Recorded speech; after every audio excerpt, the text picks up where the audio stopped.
आखिर कौन थे महाभारत काल के 3 सबसे शक्तिशाली गदाधारी योद्धा? वैसे तो युद्धों में अनेक प्रकार के अस्त्र शस्त्रों का प्रयोग होता है, लेकिन किसी भी युद्ध में गदा जैसे शक्तिशाली हथियार की विशेष भूमिका होती थी। प्राचीन काल में गदा से युद्ध करने वाले योद्धा शारीरिक रूप से मजबूत होते थे। तो आइए जानते हैं महाभारत काल के 3 सबसे शक्तिशाली गदाधारी योद्धा, जिनका मुकाबला देवता भी नहीं कर सकते थे। नंबर 1 पर है बलराम। वैसे तो बलराम जी का प्रिय हथियार उनका हल है, लेकिन कहते हैं कि गदा संचालन के मामले में कोई भी योद्धा बलराम जी का मुकाबला नहीं कर सकता था। कहते हैं एक बार बलराम जी ने महाबली हनुमान जी को भी गदा युद्ध से संतुष्ट किया था। कहते हैं कि एक बार कौरव और बलराम के बीच किसी प्रकार का कोई खेल हुआ। इस खेल में बलराम जी जीत गए थे, लेकिन कौरव यह मानने को तैयार नहीं थे। ऐसे में क्रोधित होकर बलराम जी ने अपने हल से हस्तिनापुर की संपूर्ण भूमि को खींचकर गंगा में डुबाने का प्रयास किया था। तभी आकाशवाणी हुई कि बलराम ही विजेता है। तब कौरवों ने भी अपनी हार स्वीकार कर ली। इससे संतुष्ट होकर बलराम जी ने अपना हल नीचे रख दिया था। भगवान कृष्ण को विष्णु का तो बलराम को शेषनाग का अवतार माना जाता है। कहते हैं कि जब कंस ने देवकी वासुदेव के 6 पुत्रों का वध कर डाला, तब देवकी के गर्भ में भगवान बलराम पधारे। योग माया ने उन्हें आकर्षित करके नंद बाबा के यहाँ निवास कर रही श्री रोहिणी जी के गर्भ में पहुंचा दिया। इसलिए उनका एक नाम संकर्षण पड़ा। बलराम जी का विवाह रेवती से हुआ था। बलवानों में श्रेष्ठ होने के कारण उन्हें बलभद्र भी कहा जाता है। इनके नाम से मथुरा में दाऊद जी का प्रसिद्ध मंदिर है। जगन्नाथ की रथ यात्रा में इनका भी एक रथ होता है। यह गदा धारण करते हैं। मौसूल युद्ध में यदुवंश के संहार के बाद बलराम जी ने समुद्र तट पर आसन लगाकर देह त्याग दी थी। जरासंध को बलराम जी ही अपने योग्य प्रतिद्वंदी जान पड़े। यदि श्री कृष्ण ने मना न किया होता तो बलराम जी प्रथम आक्रमण में ही उसके यमलोक भेज देते। भगवान कृष्ण के बड़े भाई बलराम ने श्री कृष्ण को कई बार समझाया कि हमें युद्ध में शामिल नहीं होना चाहिए, क्योंकि दुर्योधन और अर्जुन दोनों ही हमारे मित्र हैं। ऐसे धर्म संकट के समय दोनों का ही पक्ष न लेना उचित होगा। लेकिन कृष्ण को किसी भी प्रकार की कोई दुविधा नहीं थी। उन्होंने इस समस्या का भी हल निकाल लिया था। उन्होंने दुर्योधन से ही कह दिया था कि तुम मुझे और मेरी सेना दोनों में से किसी एक का चयन कर लो।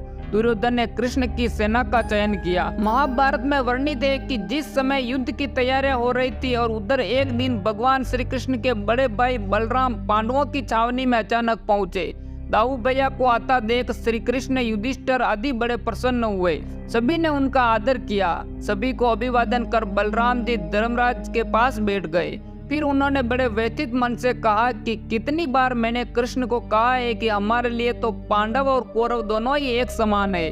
दोनों को मूर्खता करने की सूझी है। इसमें हमें बीच में पड़ने की आवश्यकता नहीं। पर कृष्ण ने मेरी एक न मानी। कृष्ण को अर्जुन के प्रति स्नेह इतना ज्यादा है कि वे कौरवों के विपक्ष में है। अब जिस तरफ कृष्ण हो उसके विपक्ष में कैसे जाऊं? भीम और दुर्योधन दोनों ने ही मुझसे गदा सीखी है। दोनों ही मेरे प्रिय शिष्य है। दोनों पर मेरा एक जैसा स्नेह है। इन दोनों कुरुवंशियों को आपस में लड़ते देखकर मुझे अच्छा नहीं लगता। अतः मैं तीर्थ यात्रा पर जा रहा हूँ। बलराम, भीमसेन और दुर्योधन दोनों के ही गुरु थे। इन दोनों ने गदा युद्ध की शिक्षा बलराम जी से ही प्राप्त की थी। हम सभी जानते हैं कि भीम ने कई शक्तिशाली राक्षसों का वध किया था, लेकिन भीम को इन सभी राक्षसों का वध करने में बहुत मेहनत करनी पड़ी थी। लेकिन हरिवंश पुराण के अनुसार बलराम जी ने बालपन में ही एक मुक्के में प्रलंबासुर नामक मायावी राक्षस को परलोक भेज दिया था। कहते हैं जब छल से भीम ने दुर्योधन का वध कर दिया था, तब बलराम क्रोधवश भीम को मारने को आतुर हो गए थे। तब भगवान श्री कृष्ण ने बीच बचाव किया। इसी से अंदाजा लगाया जा सकता है कि बलराम जी को द्वापर युग में कोई पराजित नहीं कर सकता था। नंबर 2 पर है महाबली भीम। हिंदू धर्म के महाकाव्य महाभारत के अनुसार भीम पांडवों में दूसरे स्थान पर थे। वे पवन देव के वरदान स्वरूप कुंती से उत्पन्न हुए थे, लेकिन अन्य पांडवों के विपरीत भीम की प्रशंसा पांडु द्वारा की गई थी। सभी पांडवों में सर्वाधिक बलशाली और श्रेष्ठ कदकाठी के थे। एवं युधिष्ठिर के सबसे प्रिय सहोदर थे। भीमसेन के बल का गुणगान पूरे महाकाव्य में किया गया है। जैसे सभी गदाधारियों में भीम के समान कोई नहीं है, और ऐसा भी कोई जो गज की सवारी करने में इतना योग्य हो, और बल में तो वे 10,000 हाथियों के समान है।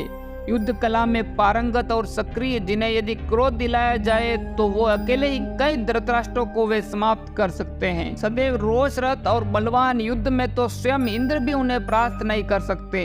वनवास काल में इन्होंने अनेक राक्षसों का वध किया, जिसमें बकासुर एवं हिडिंब आदि प्रमुख है। एवं अज्ञातवास में विराट नरेश के साले कीचक का वध करके द्रौपदी की रक्षा की।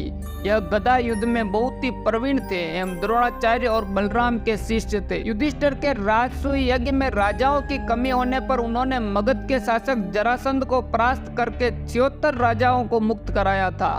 द्रौपदी के चीरहरण का बदला लेने के लिए उन्होंने दुशासन की छाती फाड़कर उसका रक्तपान किया। कहा जाता है कि भीम के अंदर 10,000 हाथियों का बल था, लेकिन क्या आप जानते हैं कि एक साधारण मनुष्य की तरह दिखने वाले भीम के अंदर इतनी शक्ति आई कहां से?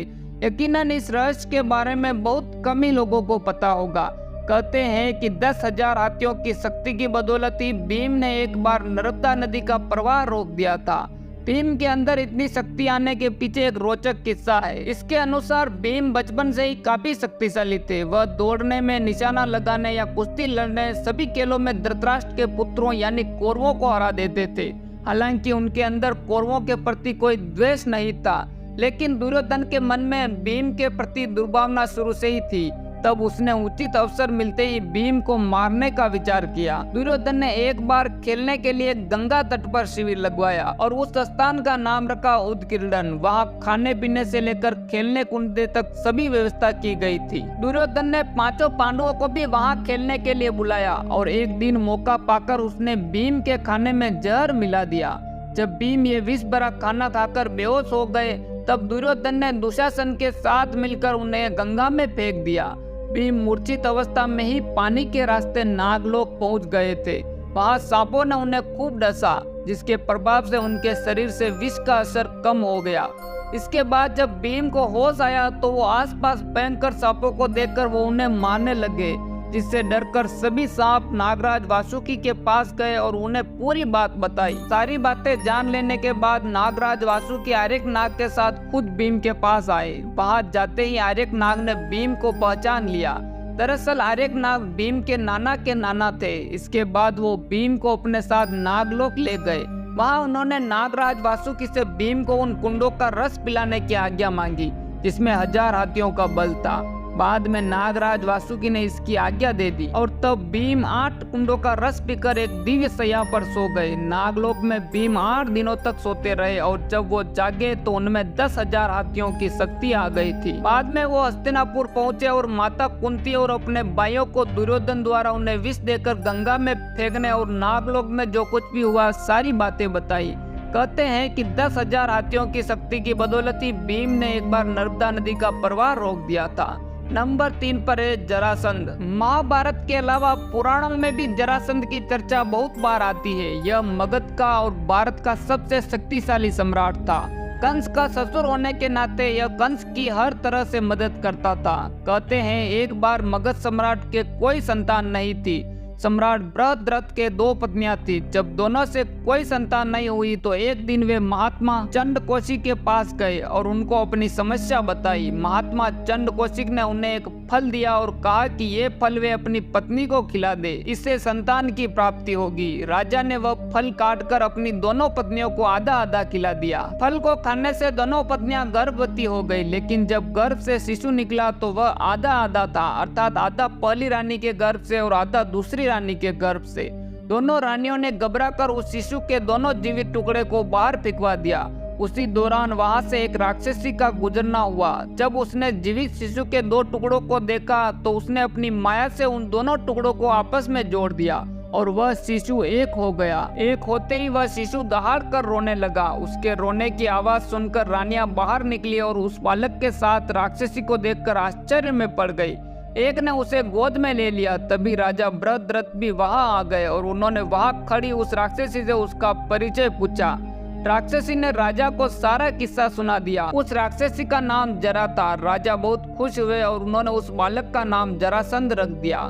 जरासंध यदि महाभारत के युद्ध में होता तो युद्ध का रूप कुछ और होता। लेकिन श्री कृष्ण को मालूम था कि महाभारत का युद्ध होना है। उसके पहले ही उन्होंने कई महान योद्धाओं में से एक जरासंध को भी मारने की युक्ति सोच ली थी। दरअसल जरासंध को किसी भी तरह से नहीं मारा जा सकता था, क्योंकि उसके 2 टुकड़े होने के बाद भी वह पुनः जुड़कर जिंदा हो जाता था। एक बार श्री कृष्ण पांडवों के साथ उसका वध करने के लिए उसी के राज्य में गए और उन्होंने जरासंध के अखाड़े में ही भीम से उनको चुनौती दिलवा दी। जरासंध को कुश्ती का बहुत शौक था।